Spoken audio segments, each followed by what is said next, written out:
The mayor pro tem had a reason, was excused from the meeting we had of the utility committee the other day. And so council member Schultz and I and Lee, electrical superintendent or director, to talk over some things here. And it's important for the rest of the council to hear what he has to say. So we'll turn it over to Cody. Yeah, we have several items to discuss today. I'll just kind of start in order, kind of from what we talked about at the meeting agenda that we had on the committee. Yeah.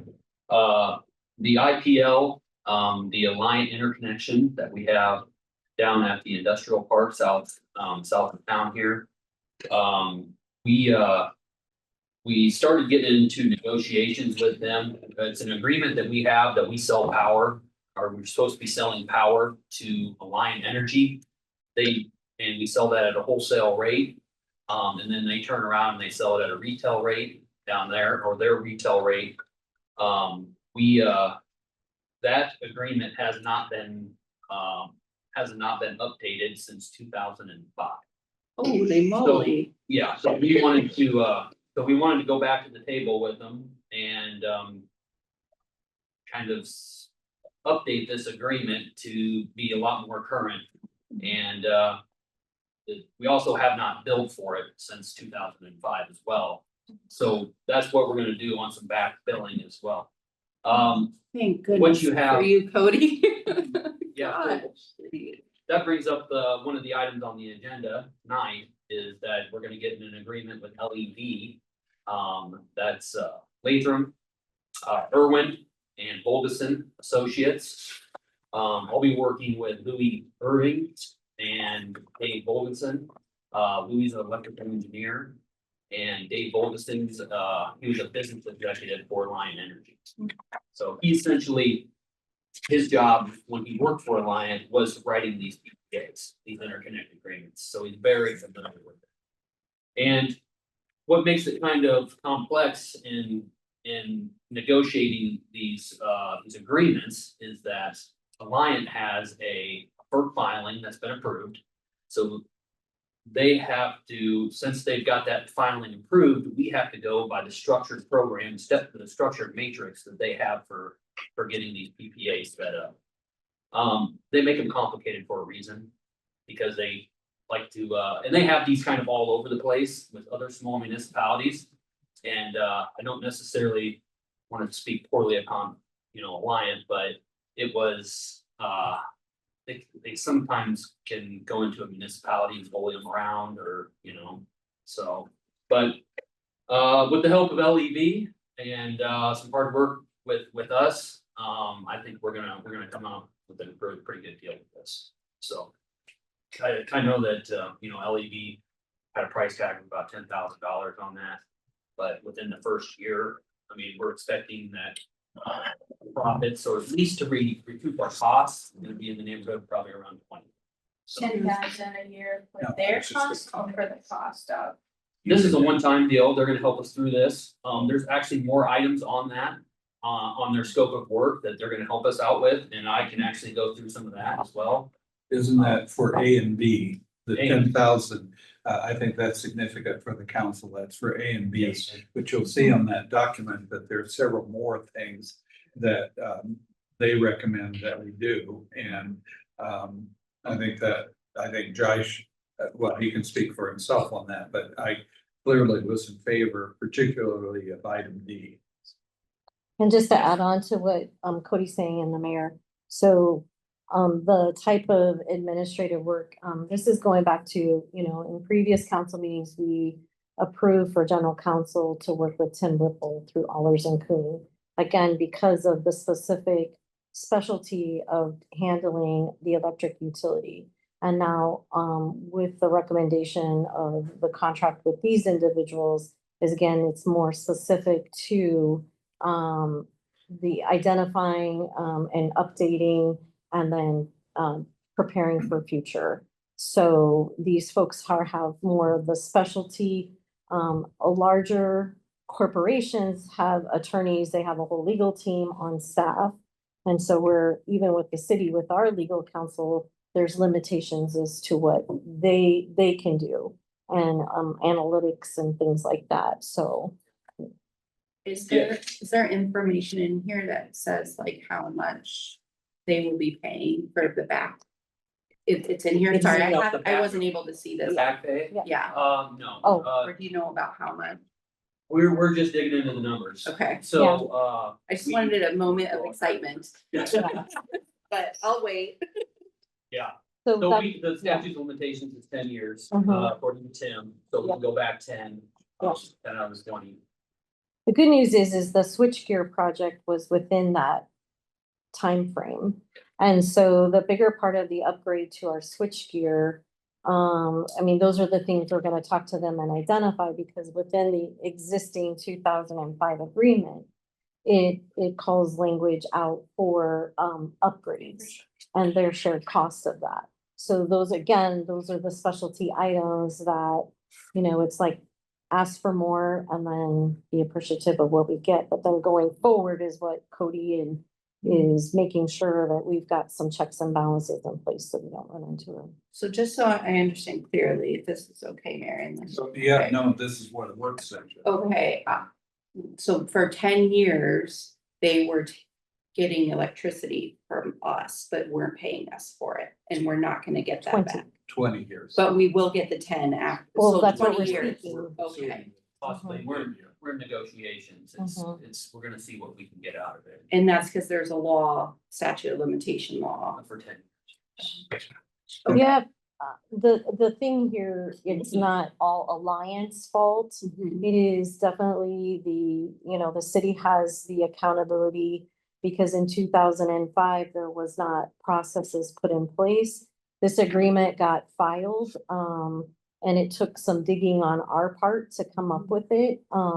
And so that is what happens, is like these agreements just somehow disappear. Yeah, but I wonder how many other cities who have Yeah. turnover, Mhm. Alliant or whoever, are just allowing to keep getting their electricity and just hoping that nobody finds the filing. Well, in 2005, if they would have followed the agreement, we would have created the billing.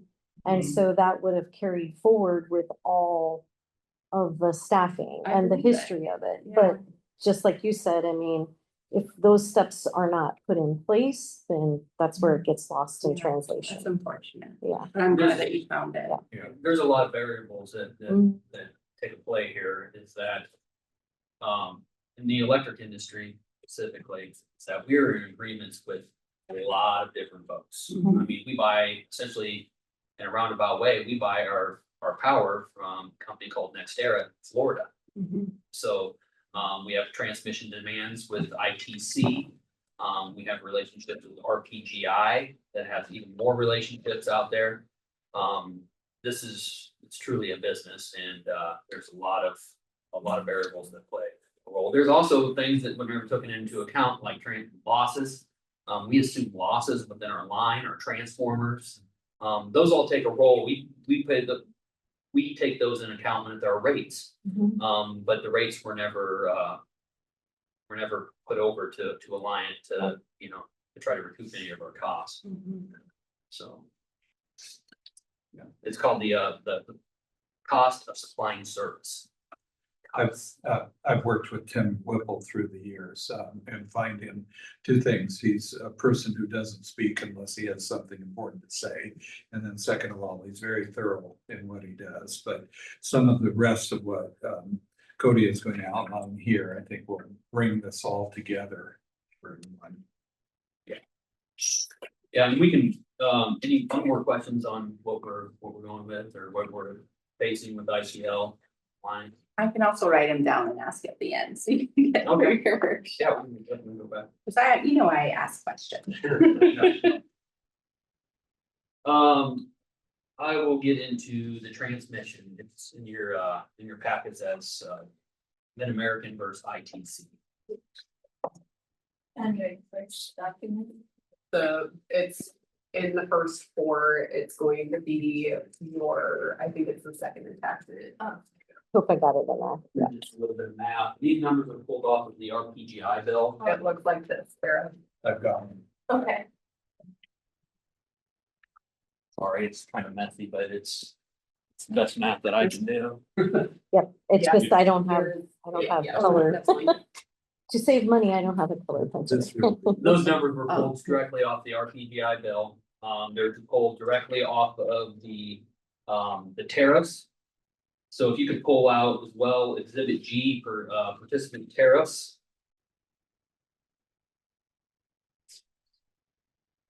On the Mid-American document.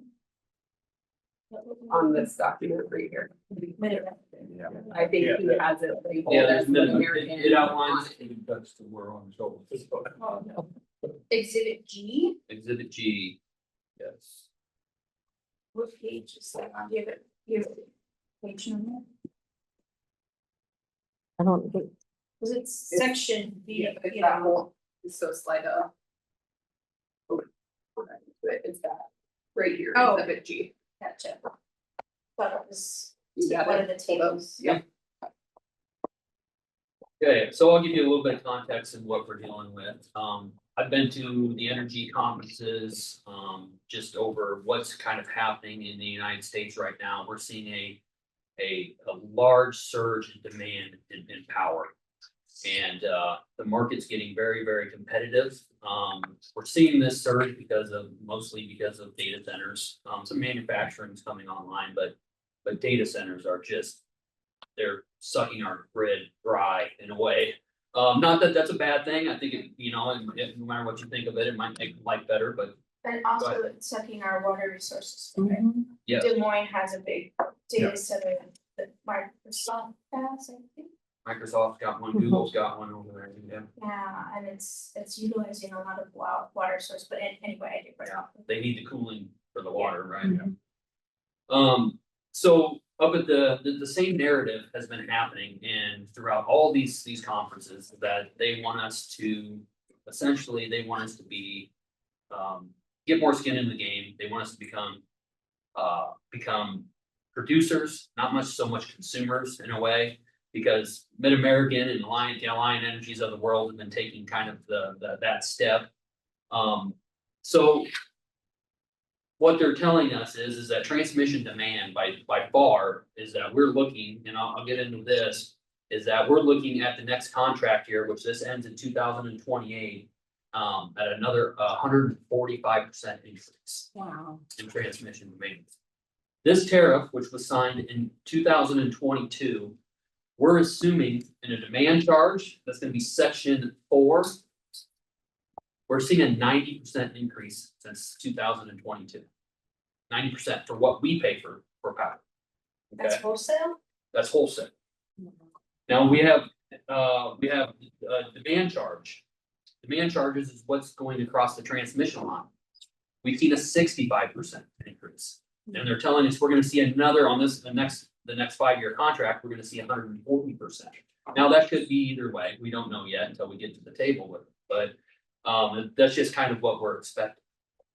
But I wanna lay out 2 things after we kind of analyzed these 2 and then kind of looked at where we're at geographically. And I'll tell you that West Liberty is geographically located in just an energy mecca. I mean, we have high pressure natural gas nearby, we have big transmission lines. I mean, we can kind of pick and choose of what we want to do. And I'd like you to notice that if you want to go to demand charges, that's section 4. And you look at the first one, and then you go to the page number 2 there. And then you're gonna see, on the first one, you're gonna see ITC, Midwest, Interstate Power and Light, IPL. And go down to 2026 at a $13, 13 and 12 cents a KW for transmission demand. Okay. And then I want you to keep going down right there. You're gonna see Mid-American's rates, and you're gonna have to go to the other page, and you're gonna see that that's $8.65. Now, I did the math on that paper. If you take your peak demand that we have on a monthly basis, which is somewhere around 10,000 to 11,000 KW peak demand, and you take essentially almost a $5 difference, that works out to be about $55,000 a month. That's just in demand charges. Okay, now you go down to energy charges and it's the same thing. If you look at ITC, Which I gotta get mine here. You need, You gotta pay 5 cents a you got KW, it. okay? I wouldn't understand it anyways. Oh. And then you have Mid-American Energy I just- at less than, it's at 4.7. All right, now if you take 4 million, which is somewhere in the neighborhood of 4 million KWH roll through our meter every month. That's a substantial amount of money. That's another $50,000. Page 2. All right, so this comes out where we also have, I've also found a solution for this. If you wanna pull out, if you have maps on there. That we have a Mid-American 345 line just south of town. Just right, it just goes right south of the industrial park. I would like to tie into that transmission line. Bring our own 69 that we own, our own 69 KV line into town, when we own 90% of the right of ways anyway. Build a substation right out there, there's land for sale. And build a transmission line into town, and we'll save roughly about $1.3 million. Thank you. So then our primary fuel would be the natural gas. Well, this is gonna be transmission, this is others supplying us, which we have to rely on. Mhm. So this is on transmission, I'm So gonna it's get a to the gas switch. here in a little bit. It's a switch from who we have. So that substation is back in the So now industrial park. Yes. Yep. You know, there's got some big lattice towers up Yep. there, yeah. Yep, been back in there, yeah. And so what that'll allow us to do, that'll switch us over to mid-am. And ITC's gotta let us in, because we have the right to feed ourselves by state law. So ITC's gotta let us in.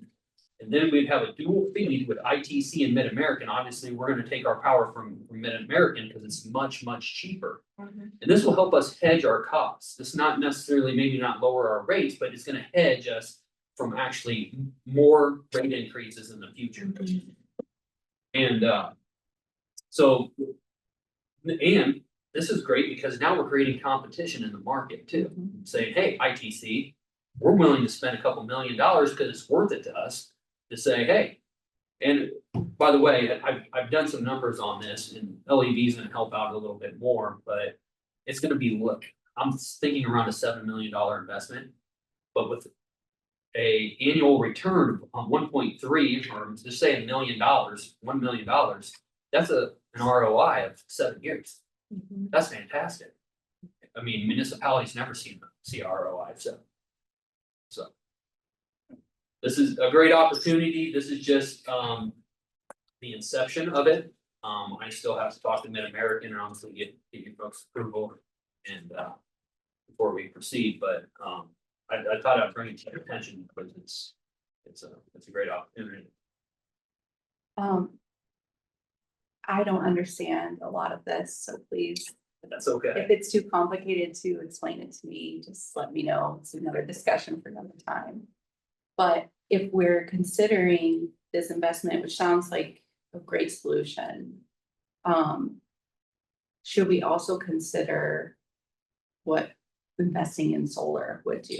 If we, D. that's D, okay, That's D. Mayor's on it. Yeah, well, and right now, we're hamstring, we're Mhm. restricted on what we can do. I asked the question, how Yeah. much of our energy, electrical energy, are we producing ourselves? And it's almost none, because of the agreement that we currently are under, which is in place till 2028. With RPGI. So RPGI is the one that is saying that we can't have our own We have to solar. acquire all of our energy sources from RPGI, and they essentially own our generation. So, Okay, so what would it cost to break that contract? Would it be worth the investment? It's not gonna cost us anything. It'll cost us some work on our end, Mhm. but we have to give them a 2-year notice. So at the end of Mhm. 2026, we'd have to let them know that we are separating, Mhm. and we'd have to get our ducks in a row before. Yeah. do but that. you're asking if we tried to break it now. Is that what you're asking? Yeah, just thinking like Well, that's holistically, like, That's interesting you bring that up because there's a couple members of our group that are in litigation right now, lawsuit with RPGI, okay. because they've been generating beyond the meter, Mhm. which is a breach of contract. Mhm. And they just haven't got us a very good deal. Yeah, This would be things that this entity would do beyond the basic that we would approve at the $10,000 rate then to pursue so that we've got more options with solar or any other type of energy production that we could do. We're landlocked. I mean, I said there's one way we could go with our electrical area, which is up. I guess we could go down as well, but you know, those are kind of our limited options on this, but we need to have the flexibility to exercise what we're capable of doing as a community. And we need to place our PGI in a position as well. So they understand that we're looking at other options. And, you know, and get them understanding that, you know, the city's no longer gonna be accepting of, you know, what we've been doing. And so here's your opportunity and this is what we want. And that because we have options, we're knowledgeable of that, that's what we're gonna do. So at the conference I was at, there was a company that was tabling that literally, like, the nonprofit helps cities try to be independent and, you know, make their own power. And I was telling them, well, we only have 4,000 people, but we have our own. They were like, oh my gosh, that's such a huge advantage. Yeah. So. And someone mentioned solar, having that substation out there in that park and that 345 line tie, that interconnection there.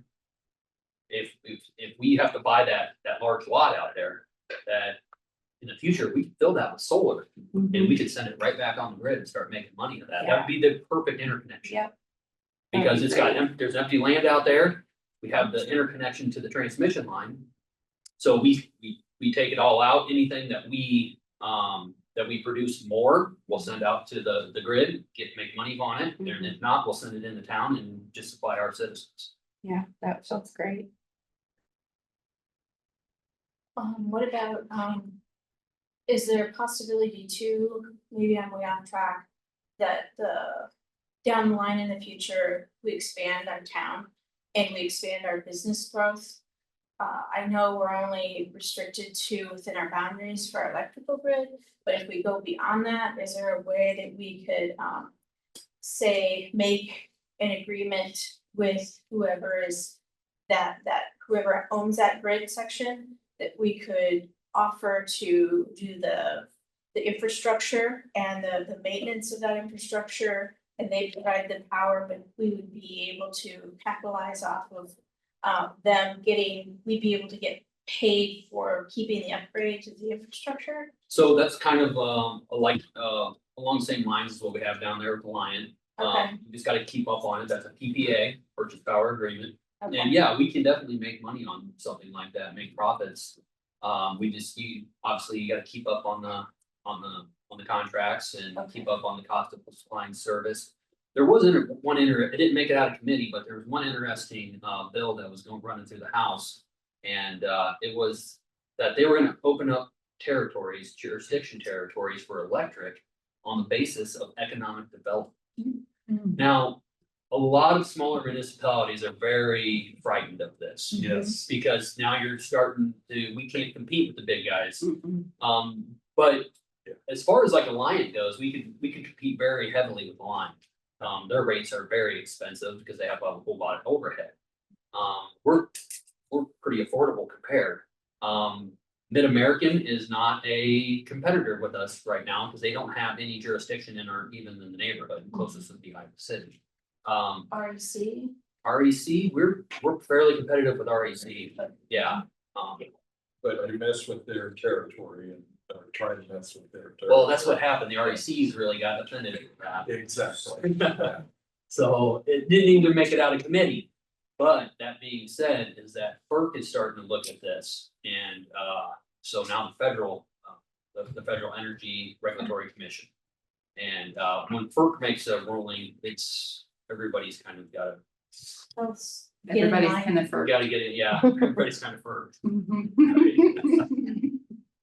And the infrastructure that we have to create, the cost of that we have to create to develop more of that access to Mid-American or the substation and all that business, that doesn't overshadow the cost of us getting back, you know, from Yeah. that service. So that's the 7 million, isn't it, that you're projecting? Is Yeah. that seven, And okay, then a 1.3 million return on a yearly basis. per year, okay. Yeah, so if it was a 1 million, we had a return of $1 million a year annually.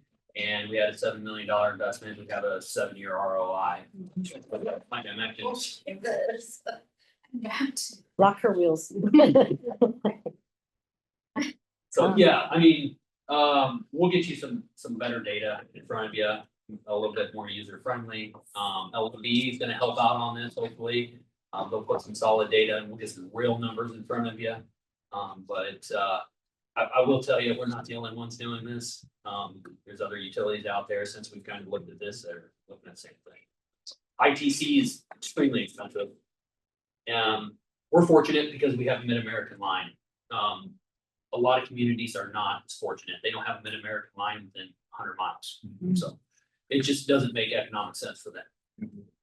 So this step-by-step process, the step is getting this straightened out with Alliant, that's been going on inappropriately since 2005. Then looking at this possibility would be the second step, I think. And we can get into the gas, because this is gonna be in the same conversation with the same guy, with the Mid-American.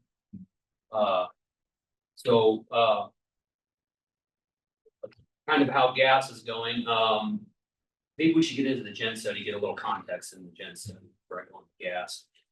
So what we identified throughout the generation study, which is in your packet there, is that it is not advantageous for us to put any more generation in at all, under the current RPGI agreement. We lose, that's what we do with that. So, their recommendation was to, one of two things, either in 2028, restructure the agreement to be more advantageous for West Liberty, or two, separate ways and go out on the market and start being more self-sufficient. We identified that, well, if we go out on the market, we've always wanted gas. That was the idea from the very get-go back in the early 2000s when we put the turbines in. It was those things, they run better on gas. There's less maintenance. There's cleaner.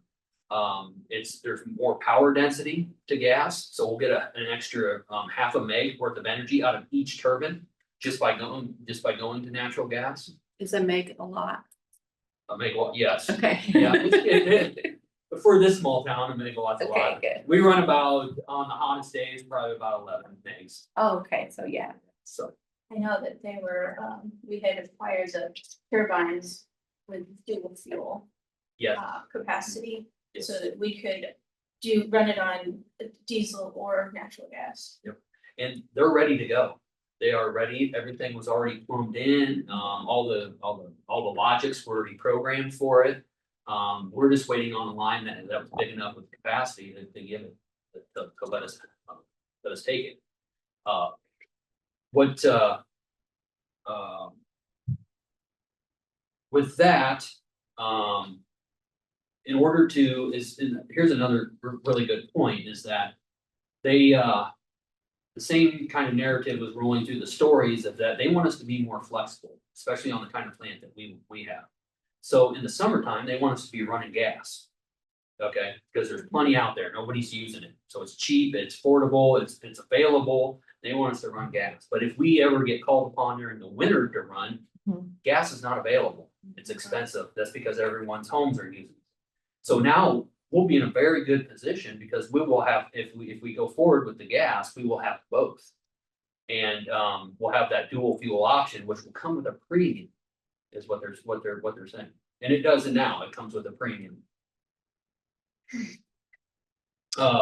So we'll go on to where I've kind of got, I've reached out to Mid-American, I've reached out to ITC, or TC Energy on the Northern Borders line. Like I was saying, we are very energy dense in this area. We have the Mid-American transmission lines, we have the ITC transmission lines, we also have a high pressure transmission natural gas line going just south of town. It crosses kind of right over, just right by F-70 there. Right by the turkey barn. And, going in there, so I've been looking at the two. So I reached out to Mid-American first, they're a supplier, you know, they're our current supplier. And they came back with an estimate of $850,000 to upgrade their infrastructure to get us 125 pounds of gas with the capacity that we need. Now, 125 pounds of gas just is not gonna cut it for us. We need around 340. So I was like, well, we'll have to put in compressors. So I got prices on compressors. That was another $1 million. So now we're talking about close to $2 million in compressors. Worth it still, but I think we can still get a better, you know, I was still looking at a better idea. So I said, well, the Northern Borders line, TC Energy line is just south of town. So I finally get a hold of TC Energy. They're out of Alberta, Canada. And, I start talking to them. That's a 600-pound line. We could bring natural gas in at 350 pounds, 360 pounds right into town and bring right into our facility and not have any compressors whatsoever. Now, there's some challenges with that. Now we're a pipeline operator at that point, you know, so there's regulations.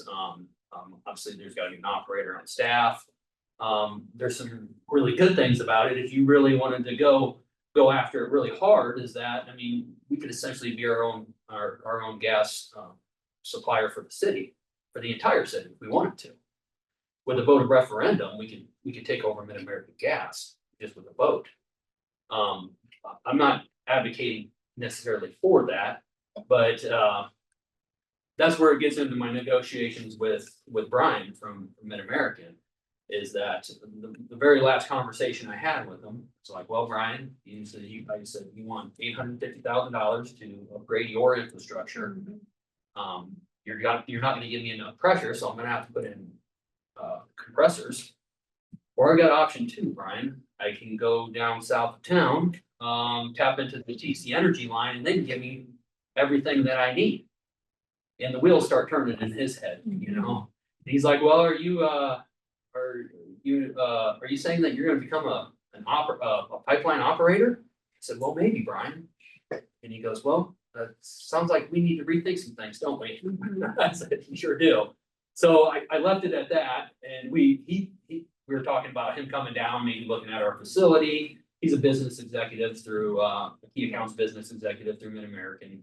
And he's gonna try to make it down here, look at our facility and see what he can do.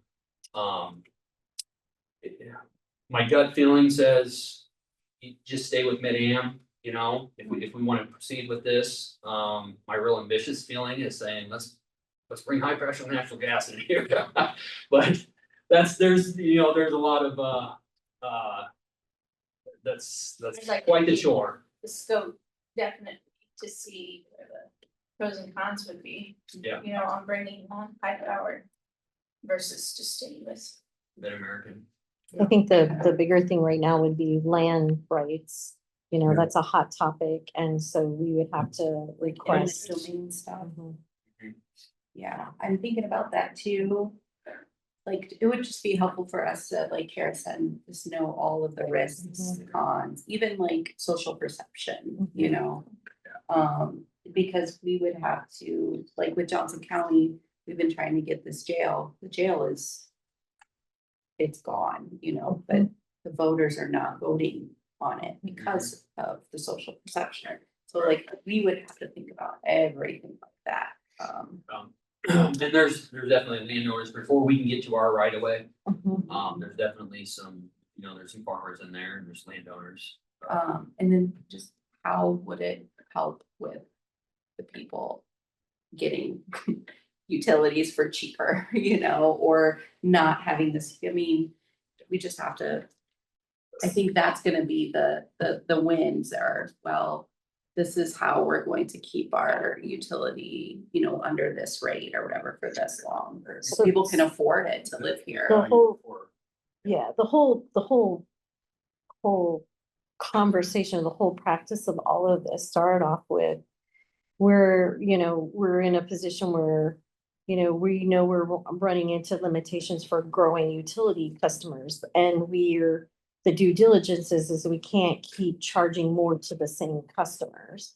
And so, again, with Cody coming on board, those were a conversation is, one, green energy, looking at what else we can do in order to create other options. And then the other side of that was, identifying where we have the bleed essentially, because again, we've increased the rates, but we still have, and that was what, again, wasn't a planned, but unfortunately, once you start peeling back those layers or open that can, and then here comes, and so that's really where Cody's ran into it, is like, once discovering the agreement, then it was just one layer after another of conversation. And then on top of it, at the same time, you have the perfect storm, because we have, the energy bill that's being updated, and we have a lot of legislation around power itself. And so it's like trying to, and so our best point right now for the work session here is, one, identifying the organization and talking about how they're going to be able to get us headed in the right direction. And then utilizing this administrative pieces to keep moving in that. Because like we talk about for municipalities, just like, I guess how I try to explain it was big bank, little bank. At one time there was a bank on every corner. It was, it's private owned or personally or public or, and then what happened is the large corporation mergers started happening. And so that you no longer had your local. And unfortunately with municipalities, we're finding ourselves, I mean, it's municipalities, it's the RECs, and then your corporate, right? So for us, the cost of operating our service and then not being able to grow customers, that's where we're at. So that's the hard work that primarily Cody's been doing. And our whole thing is the due diligence to say, what can we do to make sure we're not continually raising the cost on the existing customers, but yet we can grow our infrastructure. And then along with that, the investment into the turbines. So when I started with the city 13 years ago, we were generating all the time. A bigger part of our conversations we've had in the past about the power charge and about that utility billing is, so the idea behind it is the turbines create a credit back to our customers, right? And so we haven't been able to offer that. And it's got less and less to where we're almost down to zero. And part of it is with RPGI, and I want to be careful how I say it, though, to be politically correct, it's kind of like they have their own group that they're calling on to generate, and we're not getting called on to generate. So they're big paperweights for the city, essentially. And so we need to, if they don't And want. we can't use them because of our agreement. Right. Is that right? Okay. And if that's how it's gonna be, then we need to go find another Yeah. source so we I can, agree. start creating that. Yeah, big time. Does that kind of summarize it all? Okay. Thank you. Yeah, the big eye opener for me was definitely this Cara. When I laid eyes on that for the first time, it was just like, whoa, it was. And it's just gonna get worse. We haven't seen a whole lot of, in the last 10 years, a whole lot of growth in the energy sector as far as load wise. We've actually took manufacturing offline for like the last 20 years, and kind of, we've got more efficient with our appliances. Yeah, now that those days are over, the data centers, and we're trying to bring manufacturing, stuff like that. It's getting very, very volatile, and it's just gonna get nothing but worse. But as long as we can keep up with the demand and stay ahead of it, there's no reason why, we can't be very competitive. we're And- sitting in a really good position. And then the opportunities for economic development growth, because now that we're starting to see opportunities with manufacturing coming back. Additionally, I mean, data centers, but at this, but for West Liberty, is there more opportunities in our industrial park? And with that said, we gotta be ready. And also ready to the growth of the residential side of things, because more and more of our homes are using technology. So that's the more energy that we need, so. And I mean, I wouldn't be against the idea of bringing a data center here. They can be very lucrative for, the electric utility. And they can supply, a few jobs. It's not a lot, but I've had already two enterprises reach out at different conferences about bringing the data center to West Liberty. And when you say data center, can you define that a little bit? These are CPUs, Okay. that are stacked upon just as far as you can see and as And they're. far as you can go, and all they do is they're there to drive AI. It's kind of like what we call right, Yeah. like cloud, but that's what that's all For the, the utility thing, or just business everything. in general? For just a or business. Anything, Yeah. Yeah. okay, Supercomputers. just any, Mhm. okay. This has been one of the areas where information technology has been one of the pushes of Iowa government. Yes, for more than 20 years. We have the cheap energy, we have the land, we have the climate. Mhm. It's starting down in Texas and it's really hot in Texas and you gotta cool those things like you mentioned. Yeah. I will tell you that they're making closed loop systems now, so they're not using as much water. They found out ways to cool them nicely. That's good. Reuse of. Yeah, for a tax base, you can tax them. They use a ton of energy. We didn't have the capacity available or anywhere to put it with capacity. But again, if we get that substation down there on a 345 Mid-American line, we got plenty. Sky's the limit, really. I just encourage the council, this is a document that I go back to over and over again to look at the directions that we're thinking about. And so I would encourage us as we go forward here to keep that and keep looking at the things that they're what they identify in that report.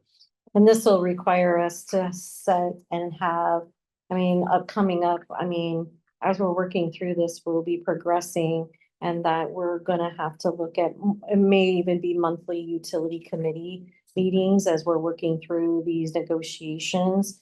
And, and again, keeping council apprised to that, but it's gonna be very important to have the committee directly involved for those processes, so. I spoke with Kelsey Brown up at one of the energy conferences. She's the CEO of Mid-American Energy. And she's essentially doing, I'd like to say that we're very well positioned. But what they're doing is that they're putting turbine peaker plants, the two kind of turbines that we have right down there, and they're matching them with solar panels. So when the sun's not shining, they put them critters on and they start producing power. And when the sun's shining beautifully, they shut them down, let them rest, and that's kind of their new go-to. They're kind of getting away from the wind at this point. So is it just like a plug and play we can add to our? Yeah. So we're at 6:22. If you had any other questions, again, there's gonna be more to come. And we'll get to organizing our committee meetings, keeping them updated. If you have any questions, don't hesitate to reach out. But the item is on your agenda tonight, and so you'll have that opportunity to make that recommendation. Everyone's got my email. If they individually want to reach out with a couple questions, that would be appropriate, right? Or call me, stop down at the powerhouse, too. Whatever you guys want. Thank you for everything. Yeah. It's pretty exciting news, so